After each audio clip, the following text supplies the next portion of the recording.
I tiden fra 1579 til 1628 levede den norskfødte, men dansk-norske søofficer Jens Munk, som var gift og havde børn. Jens Munk har dog ikke haft en særlig sjov barndom. Hans far blev nemlig fængslet på grund af misbrug af sine lensbønder, så hans mor stod helt alene med lille Jens og hans søskende.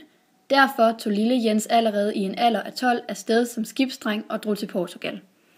Året efter drog han til Brasilien, hvor han tjente penge som skomagerdreng og malermedhjælper.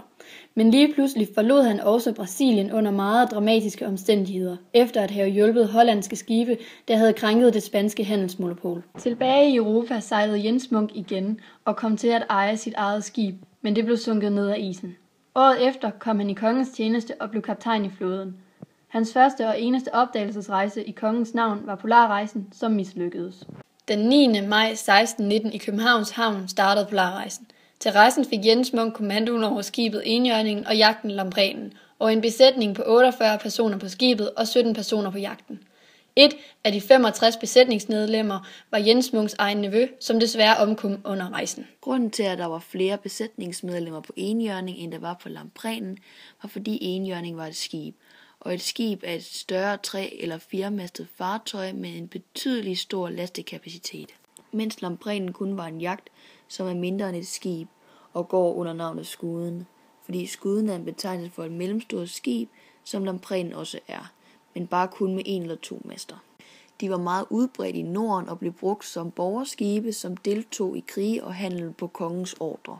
Konsekvenserne var derfor for Enhjørning, at den var for stor til de små sejlruter, som Lamprenen kunne komme igennem, og for Lamprenen var det, at den havde et lille lastrum, i forhold til Enhjørning, der havde meget plads. Derfor brugte de begge søfartøjer på Polarrejsen. Grunden til denne rejse var kong Christian den 4., som ville finde en søvej gennem Nordvestpassagen til Indien og Kina, som skulle bruges til handelsrute. Den 9. maj 1917 sejlede skibene ud igennem Øresund.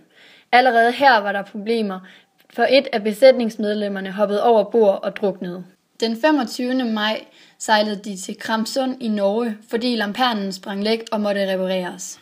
Senere på rejsen sejlede de forbi Kap Farvel i Grønland. Den 8. juli så de for første gang Amerikas kyst. Her mødte de eskimoer, som først var rigtig venlige, men senere blev sure på dem, og de måtte sejle videre. Den 7. august lagde Enhjørningen til i naturhavnen Foxe-Bassin. Det gjorde den for at finde Lamprenen, som var blevet væk i det dårlige vejr. Den 18. august sejlede skibene op langs Churchill-floden og overvintrede der. Her døde Jens Munks besætning på 65 mænd, bortset fra ham selv og 2 andre. På Polarrejsen brugte de nok navigationsredskaber for at finde vej til Indien, selvom de ikke fandt, hvad de søgte. De brugte nok loddet, kompasset og læsekortet, for de var nogle gode, brugbare navigationsredskaber. Loddet målte vanddybden. Det blev brugt ved, at man sank loddet ned i linen, til den ramte bunden, og på den måde kunne man måle, hvor langt man kunne komme hen, så man ikke lige pludselig gik på grund. Det var det billigste, simpleste og ældste navigationsredskab. Kompasset var det, der viste retningen skibet sejlede, og det var det vigtigste instrument. I renæssancen var alle kompasser tørkompas. De bestod af en kasse med en lodret pind, som kompasrosen kunne dreje på.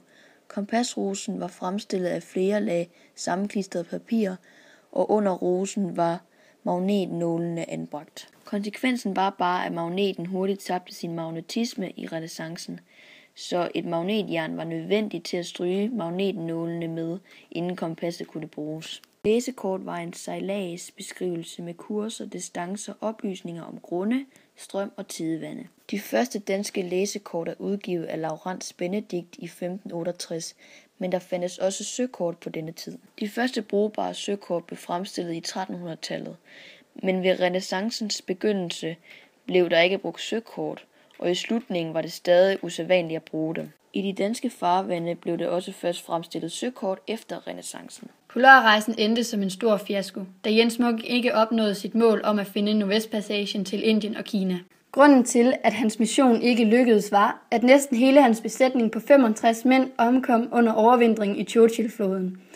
Det var kun ham selv og 2 andre besætningsmedlemmer, som man havde efterladt til døde ind på land, der overlevede vinteren. Selv Jens Munks egen nevø omkom. Konsekvenserne af dette store tab var, at Jens Munk måtte opgive hans mission om at finde Nordvestpassagen til Indien og Kina, da han ikke havde nok besætningsmedlemmer til at fortsætte, og dem han havde tilbage var for afkræftet af sygdommen skørbu, som var grunden til de mange dødsfald. Sygdommen skørbu var en af de mest frygtede blandt søfolk. Rammes man alvorligt af skørbu, falder ens tænder ud, og munden omdannes til blodigt kød. Sygdommen forekommer ved mangel på C-vitamin, og selvom der var nok mad, havde Jens Munk ikke noget grønt. En anden konsekvens var, at han måtte efterlade enhjørningen, et helt splinternyt handelsskib, tilbage i Churchill-floden, og tale om Prehn, en ældre jagt, som det eneste med tilbage til kongen.